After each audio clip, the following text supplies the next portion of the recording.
ಚರಂಡಿ ನೀರಲ್ಲಿ ಬಿದ್ದು ಸಾವು ಬದುಕಿನ ನಡುವೆ ಹೋರಾಟ ಮಾಡುತ್ತಿದ್ದ ನಾಯಿಮರಿಯನ್ನ ಪ್ರಾಣಾಪಾಯದಿಂದ ಪಾರು ಮಾಡಿದ ಸಮಾಜ ಸೇವಕ ಸಂಭಾಜಿ ಬಳಕೆ. ಜನವರಿ 3 ಸಂಜೆ 4 ಗಂಟೆ ಸಂದರ್ಭ.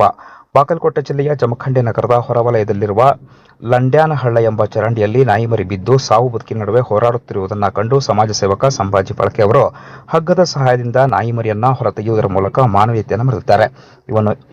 ಇವರ ಕಾರ್ಯಕ್ಕೆ ಸಾರ್ವಜನಿಕ ವಲಯದಲ್ಲಿ ಮೆಚ್ಚುಗೆ ವ್ಯಕ್ತವಾಗಿದೆ.